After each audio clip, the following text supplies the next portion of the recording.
저는 지난 전당대회 당시 강력한 개혁 당대표의 기파를 높이 들었습니다. 오직 당심, 오직 민심만을 믿고 오늘까지 쉼없이 달려왔습니다. 지난 전당대회에서 10대 혁신 공약을 말씀드렸고 그 공약을 지키기 위해 불철주야 노력해왔습니다. 내란과의 전쟁은 아직 끝나지 않았습니다. 이번 6.3 지방선거 승리로 내란을 청산하고 내란 세력을 심판해야 합니다. 저는 윤 어게인 세력들의 발호에 맞서 국민의힘이 내란을 옹호하는 반헌법, 반민주 세력임을 끊임없이 지적했고 위헌 정당 심판의 대상이 될 수 있다는 경고를 수차례 강조했습니다. 조희대 사법부가 사법불신의 원형입니다. 12.3 비상계엄 서부지법 폭동 때의 태도, 그리고 대통령 후보도 입맛에 맞게 마음대로 바꿔치기 할 수 있다는 오만함이 불러온 자업자득입니다. 조희대 대법원장은 즉각 사퇴해야 합니다. 수사와 기소 분리라는 검찰개혁의 대원칙도 기회가 있을 때마다 말씀드렸습니다. 특히 추석 귀성길 라디오 뉴스에서 검찰청은 폐지되었다, 검찰청은 역사 속으로 사라지게 되었다는 기쁜 소식을 전해드리겠다고 약속드렸는데 그 약속을 지킬 수 있어서 개인적으로 큰 보람을 느낍니다.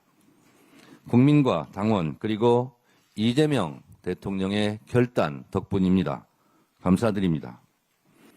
저는 당대표 임기가 시작된 즉시 약속대로 검찰개혁, 언론개혁, 사법개혁 특별위원회를 가동시켰습니다. 검찰청 폐지는 권력기관 개혁의 가장 큰 상징이었습니다.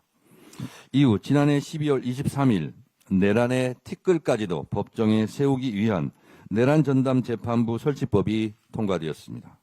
이어서 12월 24일 허위 조작 정보 근절을 위한 정보통신망법 개정안도 처리되었습니다. 또한 올해 1월 16일에는 내란특검, 김건희 특검, 최혜병 특검의 3대 특검에서 미진했던 의혹들을 모아 집중적으로 수사하기 위한 2차 종합특검법도 통과시켰습니다. 3차에 걸친 상법 개정을 통해 자본시장 투명화, 정상화를 시켰고 코스피 5천 시대도 열렸습니다. 2월 국회에서는 법애국제 신설과 재판소원제 도입, 대법관 증원 등의 사법개혁 3법도 국민과의 약속대로 잘 처리되었습니다. 이번 3월 국회에서 공소청과 중수청 설치법 등 검찰개혁에 따른 정부조직법 개정안까지 잘 처리하고 나면 검찰개혁, 사법개혁, 허위조작정보 근절에 관한 3대 개혁 입법과제가 모두 일단락됩니다. 공소청과 중수청 법안은 수사와 기소의 완전한 분리라는 대원칙이 훼손되지 않도록 하겠습니다. 검찰개혁은 이재명 정부와 민주당의 깃발이자 상징입니다. 깃발이 찢어지지 않도록, 상징이 얼룩지지 않도록 잘 하겠습니다. 국민 눈높이에 맞게 원칙을 지키겠습니다. 검찰개혁이 시대적 책무임을 너무나 잘 알고 있습니다. 끝날 때까지 끝난 게 아닙니다. 끝까지 최선을 다하겠습니다. 더불어민주당이 국민의 뜨거운 여망을 받들어 차분하고 질서 있게 3대 개혁을 완수하라고 지금도 많은 우려와 동시에 채찍질을 해주시는 국민 여러분과 당원 여러분들께 깊이 감사드립니다. 국민과 당원들의 검찰개혁에 대한 열망이 실망이 되지 않도록 당대표로서 최선을 다하겠습니다. 윤석열 검찰 독재 정권 치하에서 자행된 조작기소 범죄에 대해서는 국회 차원에서 국정조사와 특검을 추진해 검찰의 범죄를 완전히 뿌리 뽑겠습니다.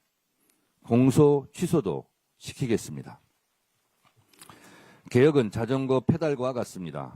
앞으로의 개혁 과제도 충실히 이행하겠습니다. 개혁의 페달을 계속 밟겠습니다. 개혁의 자전거가 쓰러지지 않도록 하겠습니다.